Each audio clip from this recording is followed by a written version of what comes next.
My name is William Miclklem. I'm a Fellow of the British Horse Society, and the Miclklem bridle features throughout my best-selling manual, the complete horse riding manual published by Dorling Kindersley. This gives it special credibility and recognition. Without doubt, the Miclklem bridle is both loved by trainers and loved by horses, and is a very desirable product for all segments of the market. The Miclklem bridle has been an extraordinary success story since winning the Beta Innovation Award in 2008. In many retail outlets, it now outsells traditional bridles.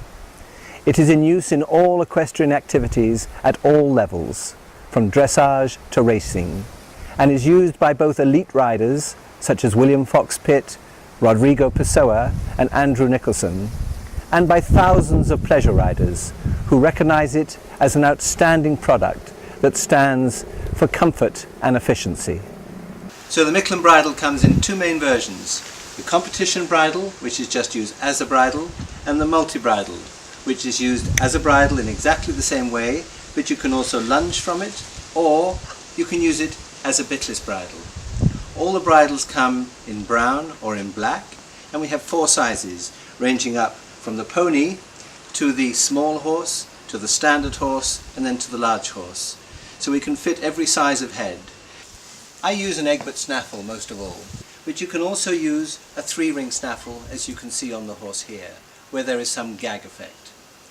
It is also possible to use all the standard pellams and have a whole variety of bits, all the different types of snaffles. There are just a few bits which have extended sides to them, which would be difficult to fit. But the vast majority of horses go in snaffles or pellams or three-ring snaffles, so we do have a bridle that will suit the vast majority of ponies and horses. So the Miclklem bridle is terrific for retraining horses, but even better if you start your young horses off in a Miclklem bridle.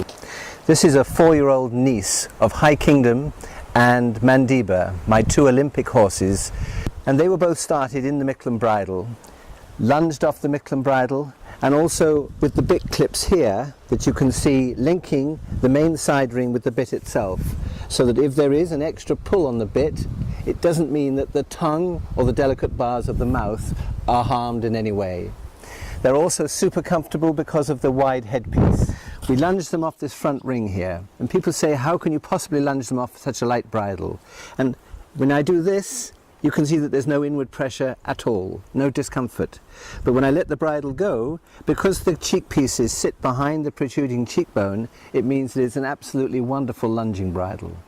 Most days of the week I get emails about horses that have changed miraculously just because of having a Miclklem bridle instead of a traditional bridle and noseband. But there are good logical reasons why this happens, because there are 5 main areas of discomfort for a horse with traditional bridles. First of all, at the top of the head. We all know about the horse being sensitive around the pole area. Some horses are even head shakers because they're sensitive in this area. My wide headpiece means that the load is spread out over the horse and is much more comfortable for them. Second main area of discomfort is with people who use low drop nosebands. And you can see here that with the delicate nose bones, that if you put a noseband that low, and particularly if the horse fights against it, that they're likely to cause themselves not only pain, but even to fracture these delicate nose bones. The Miclklem bridle fits above those delicate nose bones. So that's point number 2 of discomfort. Point number 3 is where we have the protruding edge of the upper jaw molar teeth, because the upper jaw is so much wider than the lower jaw. And so when you have cavesson nosebands that go over this area, the flesh on the inside is squashed between the noseband itself and the protruding edge of the teeth. In a similar way, you can see these 2 holes here. This is where the main motor and sensory nerves exit to service all of this part of the horse's face. So if you squash these nerves with cranked up cavesson nosebands, which is the common noseband, you will find that you cause numbness in this area, numbness even where the bit is. And number 5 is hidden, because number 5 is the bars of the mouth. And as we close up here to the bars of the mouth, or if you run your finger over the bars of the mouth, you can feel how sharp they are, rather like a knife. So extra pressure on the tongue or the bars of the mouth can cause extreme discomfort to the horse. And this is the reason why the most popular bit that people use is a 3-ring snaffle, because a 3-ring snaffle acts like a gag and brings the bit up in the mouth as opposed to back on the tongue. Assembling the bridle, dead easy. Take the headpiece with the bigger protrusion facing back towards the withers, and then attach the brow band in the normal way. Then the nose piece and the cheek pieces attach to those 2 hanging straps, so that we are left with the bridle just like this. Then you take the bit straps and you attach the bit straps to the bit first of all. That is a key thing. And you have the buckle on the outside and facing up. Fitting the bridle is very easy. You make sure that the side cheek pieces are behind the protruding cheekbone, and then you fit it almost as high as possible underneath the cheekbone, so that there's a good hand's breadth between the top of the nostril and the nose piece itself. Then you do up the back strap, and it's just flush with the horse's skin, just like you were holding somebody's hand, and exactly the same thing with the bottom back strap that goes below the bit. Just flush as though you were holding someone's hand, and then it's all comfortable for the horse. With young horses and with some novice riders, I will use these bit clips. When using the bit clips, put it in round the main side ring first of all, and pull it back until it will snap.